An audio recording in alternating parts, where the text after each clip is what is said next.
kami persembahkan. Terimalah. Jangan ganggu kami.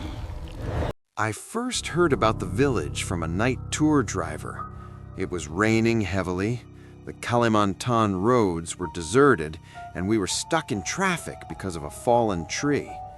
Over the sound of the rain and the revving of the car engine, he told me about an ancient village that he said never appeared on any map, but every local knew of its existence. The village was known as the site of a forbidden ritual. A ritual that, they said, if repeated, could cause something to awaken again. At first, I just thought it was a story to pass the time, but the way the driver spoke made my hair stand on end. His voice was low, serious, and he glanced in the rearview mirror several times, as if afraid someone might overhear.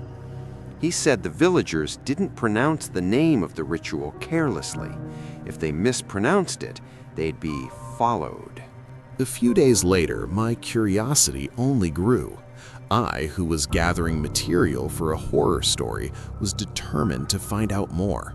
Through an old acquaintance, I got the contact information of a local young man named Raka. He agreed to take me to an area near the village, but with one condition: we didn't enter at night. The problem was we got lost. The GPS died, the signal was lost, and the sun had already set. The red dirt road turned into dense forest. The fog descended quickly, too quickly. And that's when we saw an old wooden gate with the exact same strange carvings the driver had described. Raka immediately braked. His face went pale. "This shouldn't be here," he said softly. Before I could ask anything, from behind the fog came the sound of drums, softly, softly, then stopped abruptly. We finally entered, claiming we were just passing through.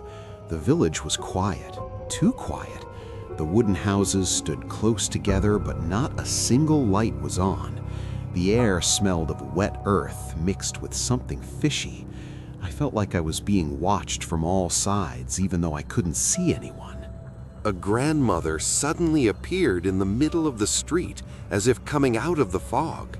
Her hair was long, all white. His eyes were sharp but empty. He only said one sentence before leaving: "If you hear your name called, don't answer." And somehow, he said my name correctly. That night, we stayed in the old village chief's empty house. Raka was restless, and I pretended to be calm. But around 2 in the morning, I heard a whisper outside the window. The voice called my name again.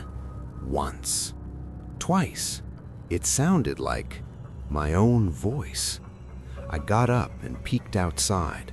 On the muddy ground, there were wet footprints surrounding the house.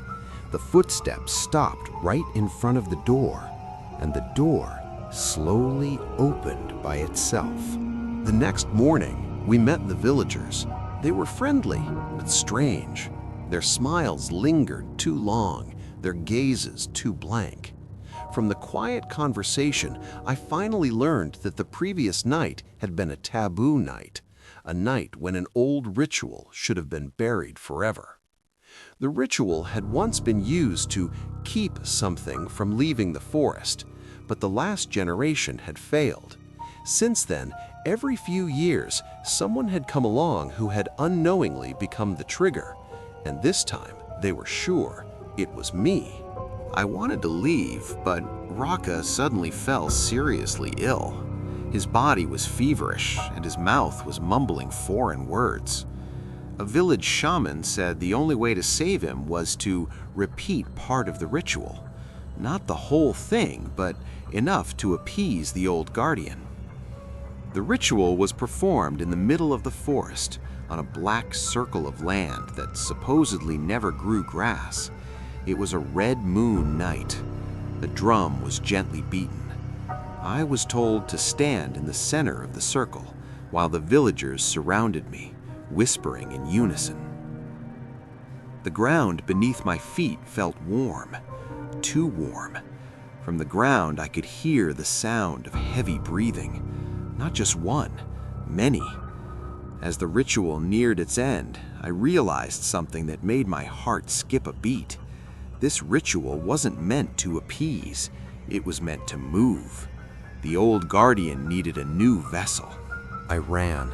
The drums stopped. The forest became silent.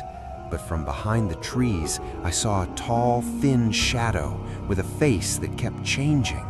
Sometimes it looked like Raka. Sometimes it looked like me. I made it out of the village by morning. Raka was safe, but he didn't remember anything. The village disappeared from the map again, as if it never existed. To this day, every certain night, I hear the faint sound of drums in the distance. And sometimes, just as I'm about to fall asleep, a voice calls my name. From a dark corner of the room, her voice was soft, familiar, like a voice that knew me all too well. And I feared the ritual wasn't actually over. I thought the story ended there. I truly believed all the terror would stop once I left the haunted village. A few months passed, and my life returned to normal. I uploaded the story to YouTube, and the response was crazy. Many said it felt too real. There were even comments from people from Kalimantan who simply wrote, "If you survived, it means they weren't finished yet." At first, I ignored it, until one night I woke up at 3 in the morning with a tight chest. In the dark room, the smell of wet earth was back. It was exactly the same as in the village.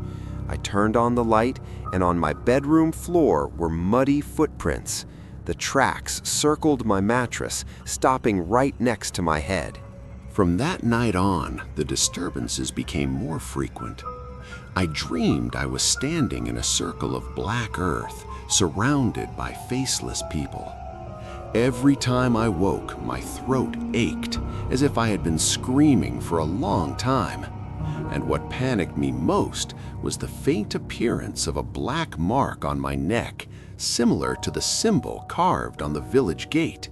I finally dared to call Raka again. His voice was different, slower, colder. He said that since returning home, he often loses track of time, forgets people's faces, and sometimes feels like someone is looking through his eyes. He admitted that a few days ago he had unconsciously drawn a black circle on the ground behind his house. His hand moved on its own. We agreed to meet, but before that day arrived, Raka sent one last voice note. It contained only the sound of drums and a whisper that said, "The container isn't complete yet." The night after that, I had a dream more vivid than ever. The guardian figure stood right in front of me. His height almost touched the sky, his body a shadow of smoke, but his face, my face. He said in a calm voice, "You came, you opened the way, just a little more." I woke up crying. I realized the ritual wasn't over. I wasn't a victim. I was part of the process. A few days later, without realizing it, I was standing in front of the city forest near my house. My hands were dirty with dirt. On the ground, there was a nearly perfect black semicircle. I couldn't remember when I'd been there. I write this now with what little consciousness I have left. The black mark on my neck is growing clearer. The drumbeat grows closer each night. I start to forget the little things, then the big ones. Sometimes I look in the mirror and feel like my reflection is moving too late. If one day there's a new story about a forbidden ritual in a different village with details that feel too real, maybe that's me. Or maybe the guard has finally found the body he needs. Because the next story will be even more terrifying.